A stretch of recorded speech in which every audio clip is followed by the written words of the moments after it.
Hello students, welcome to my class.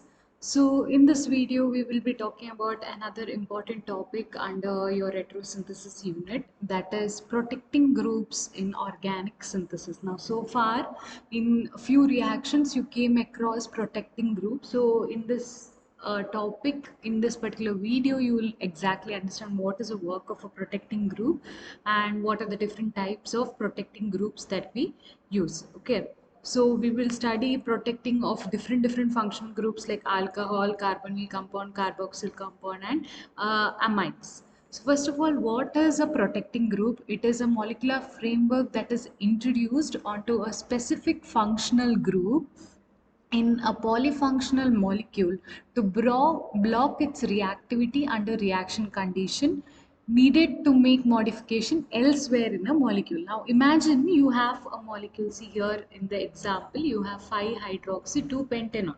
Now here you have two different functional groups, so they are being very specific that this is done in a polyfunctional molecule. So here you can see one ketone functional group is there, one alcohol functional group is there, two different functional group is there.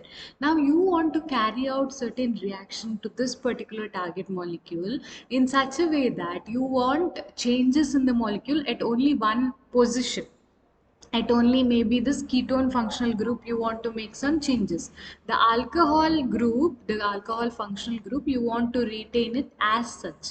So if you do not use any protecting group and if you directly make this react with a reagent like Grignard reagent, what happens? There will be changes occurring in the molecule at both sides, at this position also, at this position also. You cannot stop it because both of these functional groups, they are reactive towards Grignard reagent.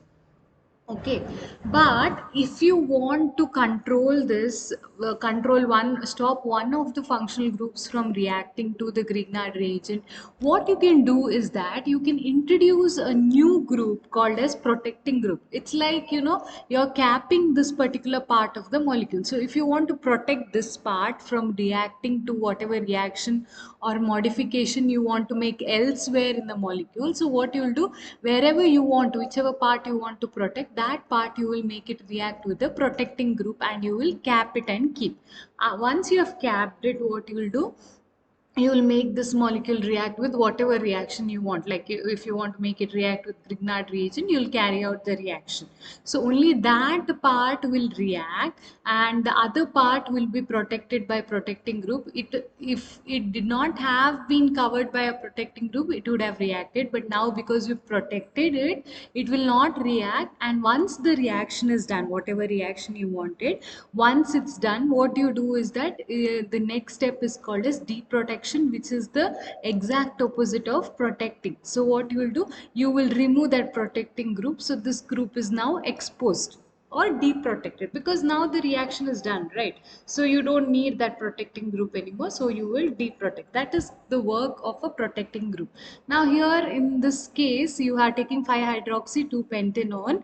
First of all, you want to make it react with Grignard reagent, but you want only this part, the ketonic part of the molecule, to react. So what you will do, first you will use a protecting group, any protecting group. For different functional group, you have different types of protecting group that we'll study further. So imagine you're taking a protecting group that is used for protecting alcohol groups. Okay, so you added that protecting group. What will that protecting group make is that it will make this part of the molecule inactive to any reaction, inactive or inert. It won't participate in any further reaction once it's being protected by a protecting group. So you can tell that no acidic OH proton, like this, when it is in exposed form, this acidic OH H proton is there here, so it might react with Grignard reagent. But once you've protected it with a protecting group, you don't have this proton anymore in order to react. Okay, after that what you'll do, you'll carry out whatever reaction you wanted. Now here we're taking CH3 MgCl, Grignard reagent and water. So what you got reduction here, you got CH3 and OH. So this part has now reacted, and you can see this part is still protected by the protecting group, so it has not reacted at all. Then what is the next step? Once your whole reaction is over, you have made some modification elsewhere, that is what you wanted.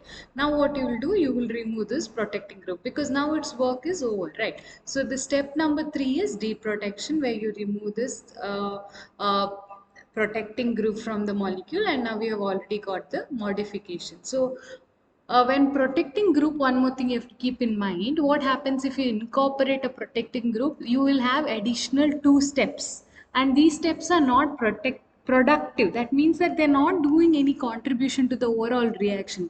What you're doing, once you're adding, next step you're removing, but it is adding 2 additional steps. So what happens to the overall yield? You know that more number of steps means efficiency of the synthesis also is reduced, and the overall yield also will be less if there is a non-productive step in the organic chemical reaction. So these two are not actually contributing anything towards the yield or anything, they are actually reducing the overall yield, but then what they're doing is that they're still protecting. So introducing a protecting group is required for protecting one functional group, but still it will reduce the overall yield in the organic reaction. Next is, what are the criteria you have to see when you're selecting a protecting group? Okay, if you're protecting some functional group, what are the criteria you have to keep in mind while selecting that protecting group? Is one is that it should be easy to introduce into the molecule, not very difficult 3 to 4 steps, because it should get introduced in one step, easy and efficient introduction. Then stable throughout the reaction, that is, it should not break out from that molecule at any point of the reaction till it is required to protect that functional group. It has to be stable, so stable throughout the reaction. What is the third thing? Efficient and selective removal at under mild condition, that is, as easy it was to add it, same way it should be easy enough to remove it as well. So you want efficient and selective removal under mild condition. And the last one is, it should not create any stereogenic center, that is, a new reaction center should not be created by the protecting group. Why is it added? Is because to make that part of the functional group being inert or non-reactive, so it itself should not create a reaction center where a different reaction itself will occur. So these are the criteria you look into when you're selecting a protecting group. So we will go to one example each, and we will understand how different functional groups are protected by different protecting groups. First thing is in the reduction of ester. Now imagine you have a target molecule here like this, wherein you have both ester and a ketone functional group. So you want to carry out the reduction of this molecule, but only the ester part you want to reduce. But what happens is, usually during the reduction reaction, what do you use? You use a reducing agent like lithium aluminum hydride or sodium borohydride, correct? But whenever you're using a reducing agent like that, any reducing agent for that matter, what happens, the ketone is very reactive towards reduction reaction. So ester cannot be directly reduced without leaving the ketone unaffected. So there are no reducing agent or no reaction wherein you can only reduce the ester part, because ketone is also equally reactive towards reduction reaction, so it also gets reduced to OH here, as you can see. So there is no possibility in which ester can be directly reduced, leaving the ketone unaffected. So what is the solution to this problem? We already discussed. What will we do? It can be solved by 2 ways. One is by using a protecting group, wherein you will protect the ketone part and then make the other part undergo reduction by whatever reducing agent you are using, and then you will deprotect this part, and you will get your ketonic functional group as such by the end of the reaction. Okay. One more way is by changing the synthetic strategy to the target molecule. That is a different method, we are not concerned about that. Now we want to see only this one, that is by use of a protecting group. Now, what protecting group are we using here? Protection of ketone during the reduction of ester. Now, here they are showing you taking a protecting group, how reduction of ester is carried out. Now, you can see here 2 additional steps are there. let's go from here. First, this ketone part is there. This is the ester part. You want to do the reduction, but first, what you will do, so that this ketonic part will not undergo or react for this reduction reaction, you will first protect it. So to protect this ketonic part, we are using this molecule, that is OHCH2 CH2OH, in the presence of H plus ion. This is one of the reagents. There are so many different types of protecting group. This is one of the reagent that is used in order to protect the ketonic functional groups in the presence of an ester.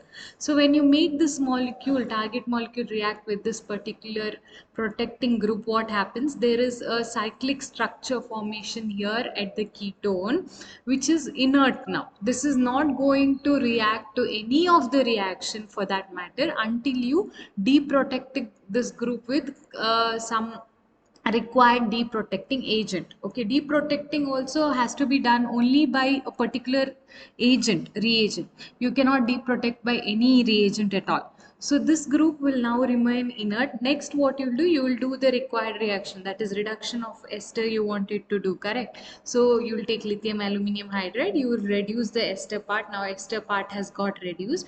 Now in the next step, what you can do, you can deprotect it. Now here, in order to deprotect this, we use H3O plus. So what we'll get the original form back. That ring is now gone and you will get your original ketone functional group back. So this reaction, overall reaction is just this, okay, that is reduction of this ester. But this cannot happen in one step. You have two sub steps here, that is protecting and deprotecting step is there. So here uh, remember that different reactions, different functional group, different target molecule will require different protecting groups. So you need to know what protecting, at least some examples you need to know, at least under one of the, that is ketone protection, hydroxyl group protection and carbonyl group protection, at least two or one example you have to know in order to write for the exam. Next is protection of another functional group, which is hydroxyl group, that is OH group. Now here students, if we take different reagents, you can convert hydroxyl group to either ethers, acetals, esters and silicyl ethers. Okay, so whenever hydroxyl group is converted into all of these, they act as protecting groups, that is they remain stable for the reaction, and then you can deprotect it and get your hydroxyl group back. So what are the protecting agents? It can be, the hydroxyl group can be converted into ether, that is methyl ethers, benzyl ether or paramethoxybenzyl ethers, etc. It can be converted into acetals like tetrahydropyranyl ethers or acetyl chloride acetate, or it can be converted into silicyl ethers, that is butadiene methyl ether, etc. Okay, so when you convert hydroxyl group into different ethers, acetals, esters or silicyl ethers, they become inert towards the next reaction that we are carrying out or next changes that we are making in the molecule, and then they can be deprotected. So these are the protecting agents for hydroxyl group. Let's understand with different examples. So see here example, first one, benzyl ethers as protecting group for alcohol. Now this is your alcohol molecule and R can be anything. You can add any functional group here. So imagine there's a functional group here in R and you want to make some changes to that functional group, but it's not possible because you have one OH group here which will also undergo the modification. So what you will do, you will protect this OH group. In order to protect this OH group, you can convert it into a benzyl ether. What is this? This is converting this hydroxyl compound into an benzyl ether. Benzyl ether, you can see here phenyl OR. Okay, so how do you convert alcohol to benzyl ether? You are using reagents like PHCH2Cl in the presence of pyridine. So this step is called as protection. What happens? The alcohol functional group, it gets converted into benzyl ether. Now it is in the protected form. So now if you want to carry out any reaction to this molecule, you can do, and only the R part here will undergo reaction changes, like if you want to do oxidation, reduction or substitution, anything you can do, and only this part here will undergo changes, and the other alcohol part will not undergo changes at all. Next, once you're done with carrying out that reaction, what you will do here, we are not showing that, it is understood. Only if you write so much protection and deprotection, if you show, it is enough.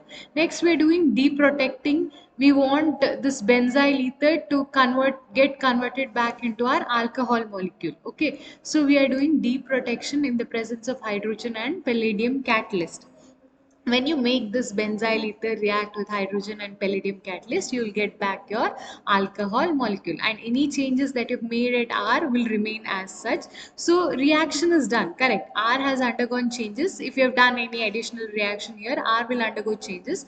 Next, once you deprotect, you will get the alcohol group as such. That was what you wanted. So here what you're doing, you're protecting the OH group or hydroxyl group by converting it into a benzyl ether. That's why here in the chart you studied hydroxyl group, how can they be protected? They can be protected by converting it into ethers, acetal esters and salicyl. So we studied the first example where we converted the hydroxyl group into a benzyl ether. And benzyl ethers, why do we do that? Because benzyl ethers, they are very stable to any base, mild acid, oxidation or reduction. So if you do is using any of these reagents and carrying out any reaction to this molecule, the benzyl ether itself is very stable. Only the R part here will undergo the reduction. Next, next is tertiary butyl ethers as protecting group for alcohol. Now students, there we converted it into a primary ether or a benzyl ether. Now here we are converting it into a tertiary butyl ether. The hydroxyl group is converted into a tertiary butyl ether in order to protect this alcohol functional group. So what are we making it react with? Either an alcohol molecule, or you can also use a ketone. Now here students, very important is you need to know what are the reagents you are using to protect this OH group and what is it getting converted into. Next thing, this is also very important, that is how is the way to deprotect it. So these three things are very important here. One is what you're using, what reagent you're using, and how in the protected form, how is it present, and next, what is the deprotecting group that you're using. So here I am using for another alcohol molecule, or you can also use a ketonic molecule, any one of it. And when it is protected, it gets converted into what? It is a tertiary butyl ether. You can see here three chains are there from extending from carbon, so it is a tertiary butyl ether. Okay, and once this is done, you can do any changes to this R group, that is oxidation, reduction, or making it react with an acid or base. Only this R part will undergo reaction and the OH functional group is retained as such, because tertiary butyl ethers, they are very stable to base, mild acid, oxidation and reduction. So these are very stable and they won't undergo any reaction that is with base, acids, oxidation, reduction. That is, this part will not undergo reaction. This R part you can make any changes. Next, what you will do once you have carried out the reaction that you need, you have to definitely deprotect this group. So in order to deprotect, you are using H3O plus, so you will get your alcohol back. So this is another way to protect your hydroxyl group. Next one is using acetals. So far you converted them into ethers. Now we are converting the hydroxyl group into an acetal in order to protect them, protect the alcohol groups here. So here we are converting this alcohol molecule into a tetrahydropyran, which is an acetal here. What is the formula of tetrahydropyran? That is RCH2O THP. That is this part is the THP here. So we are making them react with what? A dihydropyran. When you make the alcohol react with a dihydropyran, we are protecting it and it is getting converted into a tetrahydropyran. This is a protected form. And this protected form, it is very stable to oxidation, reduction and base. That is, this in this form it will not undergo any reactions. The other part, the alcohol part, will not undergo any reaction. Only the R part, if you want to make alteration or changes, you can do. Then once you're done with doing the reaction, what you will do deprotection by using water and H plus. So you'll get your original alcohol functional group acid. So this is the second type, that is protection using an acetal. So we studied two under hydroxy. One is by converting them into ether, one is by converting them to acetal. Next is another example under how you can protect the hydroxyl group by converting them into acetal. So here you're using protecting the alcohol by converting them into MEM, that is methoxy ethoxy methane molecules. Okay, and derivatives of methoxy ethoxy methane molecules. So here you can see I'm using an alcohol. I want to protect this OH group and carry out the reaction only to this R part. So what will I do? I will use a reagent like methoxy ethoxy chloromethane in order to convert this into a methoxy ethoxy methane derivative. Okay, so I'm protecting it in the presence of H plus. So what do I get? I get this long chain that is nothing but RCH2OMEM, and this that is nothing but a derivative of methoxy ethoxy methane. So this particular, you can also write it like this. So this particular molecule here, it is stable to oxidation, reduction and base. So you can carry out any reaction. So it will not, the OH part here that is incorporated into the protecting group will not undergo reaction, and only the R part will undergo reaction. Next, once you're done with carrying out the reaction, you will deprotect it in the presence of ZnBr2, so you will get your alcohol molecule back. So this is another way. First is one is this one where you're converting it into a hydropiran, and the second type is here where you're converting it to a methoxy ethoxy methane. So these two are the ways of using acetol in order to protect the OH group. Next way of protecting the hydroxy group is converting it into silyl ether. So here, in order to convert it, we are using a silyl ether, different silyl ethers in order to convert this OH group into another silyl ether derivative. So here, what we are doing, we are protecting this OH group by adding Me3SiCl. So you can either use here Me3SiCl, or can be a trimethyl silyl ether, or it can be a triethyl silyl ether, or tri a phosphyl silyl ether. All of these is obtained once you have converted this OH group into a by using Me3SiCl. So in the presence of pyridine, what you're doing, you're protecting it, protecting the OH group. So you will get the here we have got a trimethyl silyl ether where there is SiMe3 here in the ring. Okay, so you can also write it as ROTMS. So this trimethyl silyl ether that we've got, it is stable to base oxidation and reduction. Once it is once you carry out the reduction to this R group or any reaction to this R group, what you want, you want the OH back. So what you'll do, you'll do deep protection. So for deep protecting, you can use reagents here like hydrogen fluoride, water, CH3CN, pyridine, etc., and you will get your alcohol back. So what is the way? Another third type, first one is you used ethers, second one is you used acetals, and third type is you used silyl ethers. Okay, see, these are different from the regular ether. They have Si group in them, so they come under the category of silyl ethers. What is the next way of protecting OH group? Another way of protecting the hydroxyl group is by converting them into acetate or pivalate. So in this step, they have shown you converting the OH group or protecting it by converting it into a acetate group. How can we convert this alcohol into an acetate molecule? That is formation. They're telling what are the different reagents you can use in order to convert this alcohol. That is in order to protect. We say protect here. So in order to protect this alcoholic group by converting it into an acetate molecule, what are the reagents that you use is AC2O in the presence of pyridine or acetyl chloride in the presence of pyridine.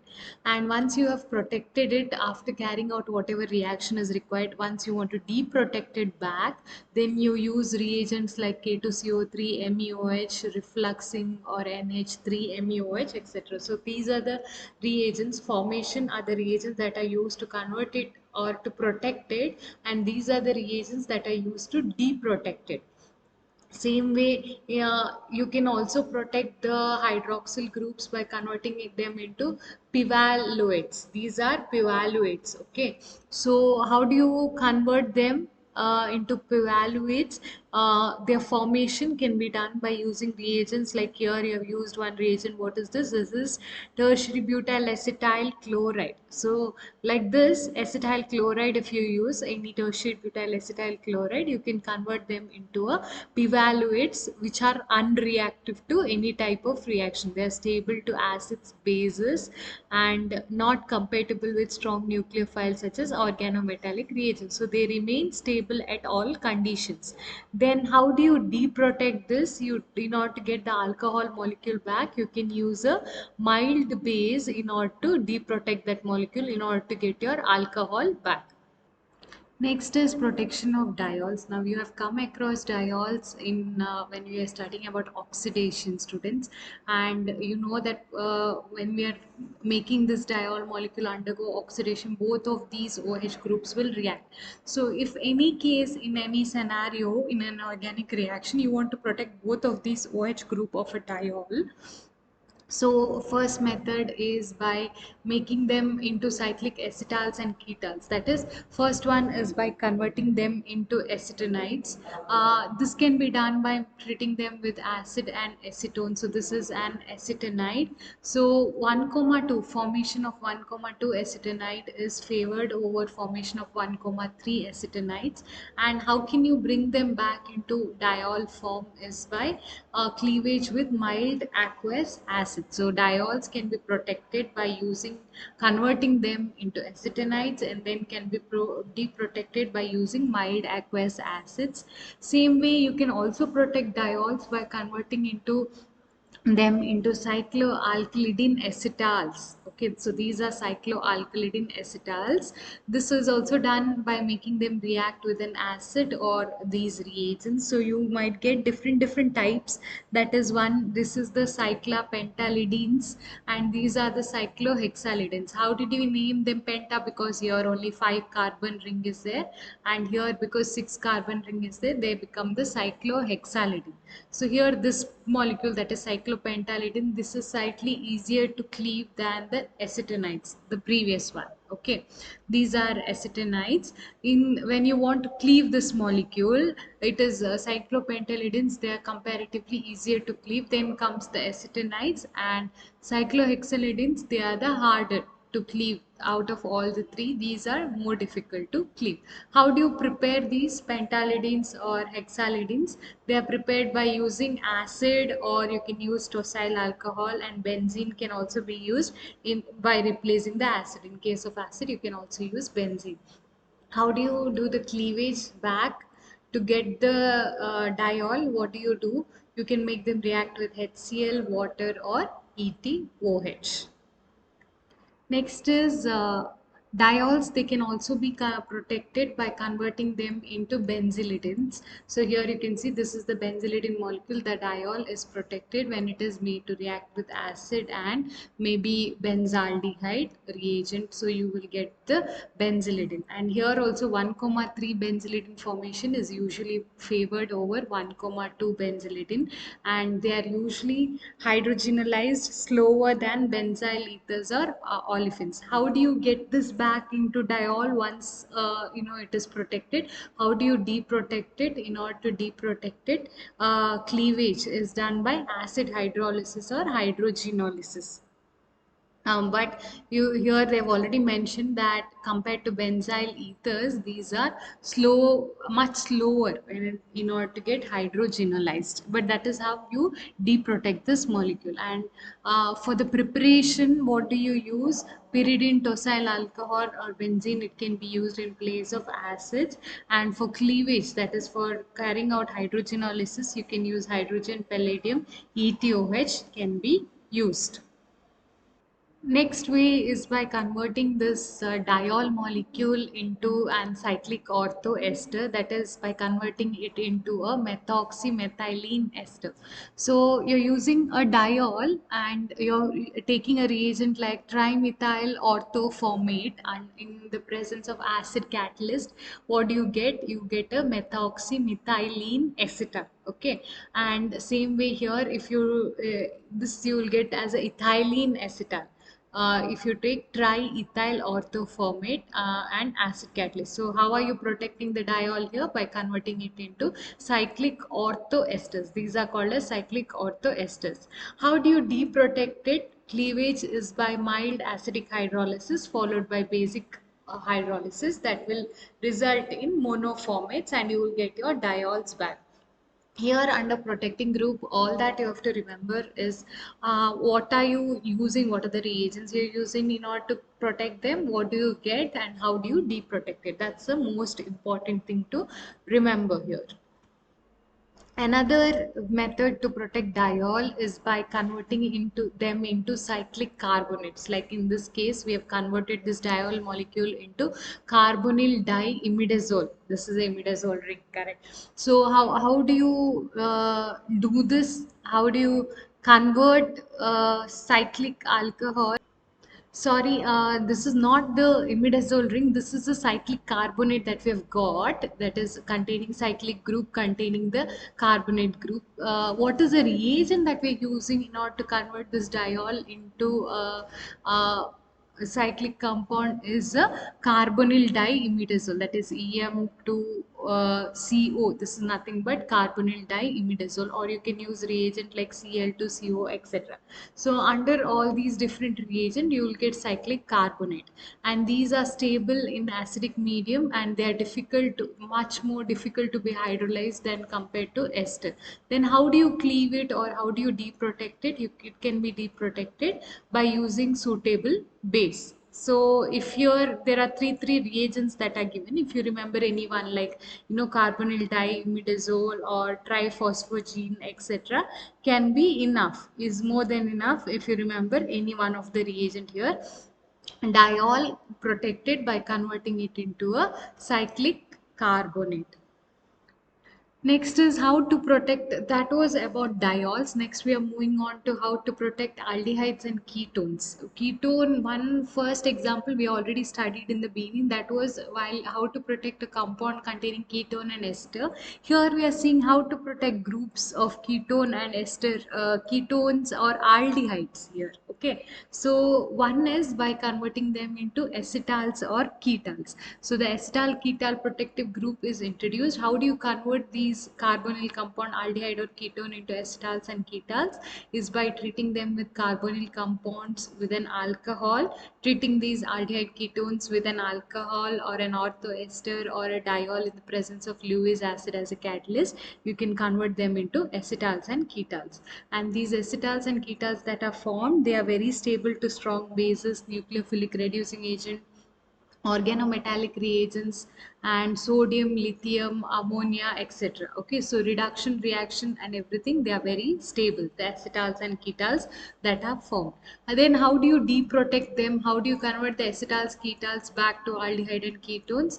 They can be cleaved by acid catalyzed hydrolysis, and that's how they can be deprotected. So general order of reactivity of an aldehyde is as follows. You can see that the primary aldehyde, they are most reactive compared to the bigger substituents. Why is that? This, the main reason is because as we go increasing the substitution or making it a more complex aldehyde group, what happens? New group is introduced, so steric hindrance is very high in this case. Here if R is a very small group like CH3, and here there are two R groups, here there is a benzene ring, here there is a 5-membered ring.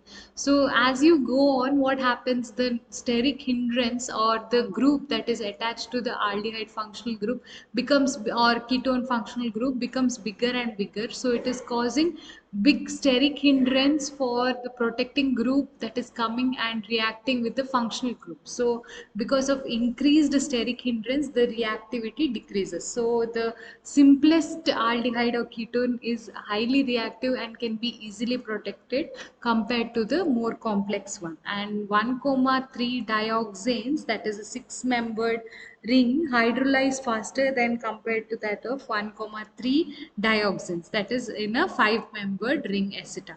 Okay. You can also protect the aldehyde and ketone group by converting them into acyclic ketals and acetals. That is, they are in acyclic form like this. So acyclic acetals is prepared in case of aldehyde. It is prepared by reaction with monohydric alcohol and the presence of dry HCl gas. So you get unstable hemiacetal in between, and then further reaction will give you an acyclic acetal. Same way, if you want to get acyclic ketals, this is in case of ketones. If you want to protect the ketone by converting them into acyclic ketal, you can carry out the reaction of this ketonic compound with ethyl orthoformate in the presence of ammonium chloride. That is one way in order to protect the aldehyde and ketone group by converting them into acyclic acetals and ketals. Another method to protect ketones and aldehydes is ketones and aldehyde. They are generally protected as cyclic acetals and ketals. Okay, here acyclic because the ring does not close here. There is no ring formation here. Here you can see that they form cyclic structures like dioxylenes. Okay, so here one more method is they are protected as cyclic as well as acyclic acetals and ketals. These acyclic and cyclic acetals and ketals, they are very stable to base. Any basic reaction if you want to carry out, they become very stable, and that's how you can protect the aldehyde and ketone, or the in general you can protect the carbonyl group. So what are the reagents we are using here? MeOH, CH2OH twice, H plus, etc. So you can see we've got 1,3 dioxylanes and 1,3 dioxanes. Okay, so how can you get back your carbonyl group once it's being protected and the reaction is complete? You can do hydrolysis with dilute aqueous acids. Next, this is one last example which is a little exception, because here what we are doing, we are protecting aldehyde group selectively in the presence of ketone. So in a compound, if you have both aldehyde and ketone and you just want to protect the aldehyde group, then you can use this method. That is by converting the aldehyde compound in the presence of reagents like dichloromethane or BF3ETOH. You are converting them into 1,3 diethane or 1,3 diethiolene derivatives like this. Okay, so how do you get it back? How do you get that aldehyde group back? You can use N-bromosuccinamide, acetone, or Rani nickel in order to get your reagent back. Now, so that was about how to protect aldehyde and ketone functional group. Next, we are going to protecting of carboxyl acid. What is the carboxyl acid functional group formula? Bond dash COH, that is bond COH. So here protecting of carboxylic acid is used to avoid reaction of this carboxyl functional group because it has an acidic hydrogen here. So any type of reaction, oxidation, reduction, most of the time whenever there's a nucleophilic substitution reaction, addition reaction and all, because of the presence of this acidic proton here in this carboxyl functional group, it is highly reactive and it will instantaneously undergo reaction. So if you do not want it to undergo such reactions in certain condition, what you can do is that you can protect the COH group uh, um, to avoid its reaction with bases nucleophile or to prevent nucleophilic addition reactions to this carbonyl carbon. Okay. So how do you do it? First is by converting this carbonyl group, carbonyl compound acid containing group into an ester, that is methyl ester, by converting it into a methyl ester. So how can you convert it into a methyl ester? First is you can do it by making it react with CH2N2, that is diazomethane. Or you can also do it by making it react with CH3OH in acid medium. Also you'll get a methyl ester.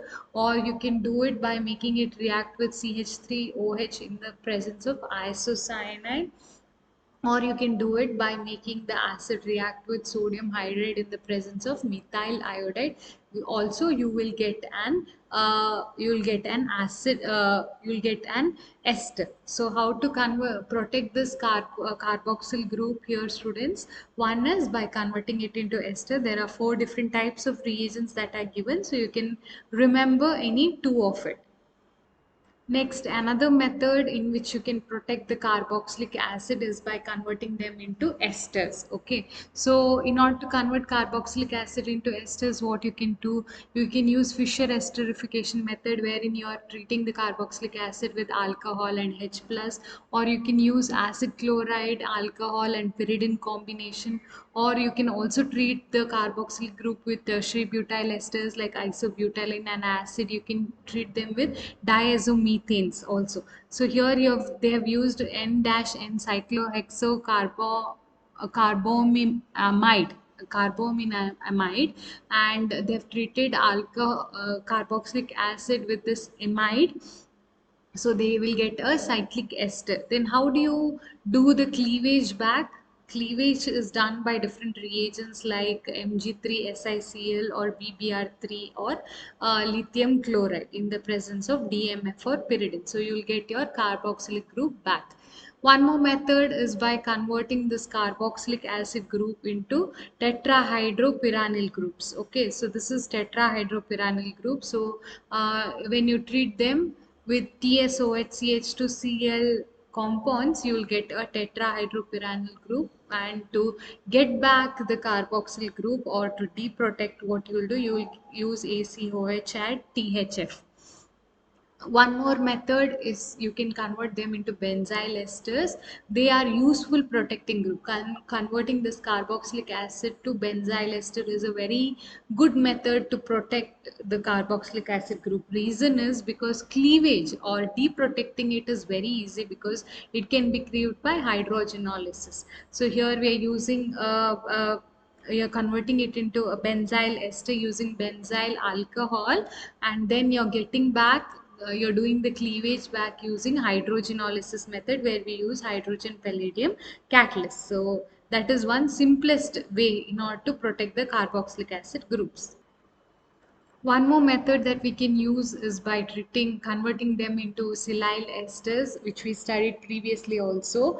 In case of hydroxyl group also we studied, we are using silyl esters. Here also you can convert them into silyl esters with pyridine or CH2Cl2, and cleavage is usually done by using ETOH and water. Same way you can also convert them into triethyl silyl esters and then deprotect them with water and ETOH. Next, last one is how to protect amines. Amine functional group is RNH2 or RN R dash or RN R dash and R double dash. These are amines. One is you can convert them into carbamates. So carbamates are used as protecting group for amines. So you're taking amines and you're converting them into carbamates in the presence of tertiary butyl carbamate. Okay, and base. So cleavage is simple. You can use MECN or AlCl3 CH2Cl catalyst. Same way you can also convert them into benzyl carbamates in the presence of suitable reagent, and then cleavage here can be done by hydrogenolysis reduction in the presence of hydrogen palladium catalyst. And amides, one way to protect amine is to convert them into amides, because compared to amines, the amides, they are much less reactive. Okay, so amides can be readily prepared from, and it is easy to prepare amide from amine. So they can be readily prepared from amine and an acid chloride or anhydride. These are relatively much more stable than compared to amines. And how do you get back the amines? they are cleaved by heating strongly in acidic or basic solution. So converting them into a formamide, this is formamide. And then how do you get it back? You can heat it strongly in the presence of acidic and basic solution. So formamide is obtained back to give amine. Same way, you're also converting them into an acetamide here, and then you can also convert it into a benzamide. So whatever type of amide is required, amine can be converted to that form so that it is less reactive, and then you can get it back into amine form by different reagents like HCl, HBr, NaOH, or AROH. Here, one thing is you have to maintain certain pH condition and temperature condition. Like in case of NaOH, the pH is to be maintained at around 13, or if you're using AROH, you have to use a temperature of 130 degrees Celsius for about 1 to 24 hours.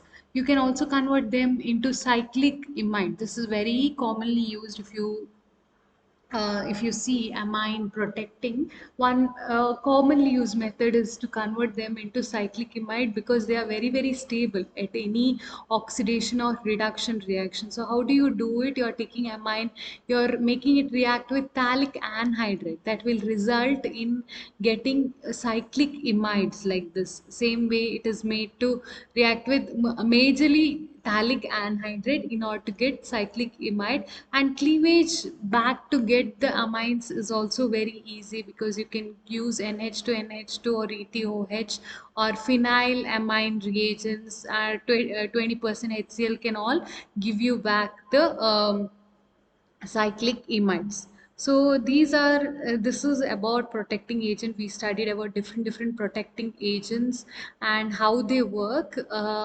So here what is important is you have to definitely know what type of protecting, how, what are we converting it into in order to protect it, and what are the reagents that are used, and what are the deep protecting agents also that we are using. So thank you for attending my class. Take care and bye.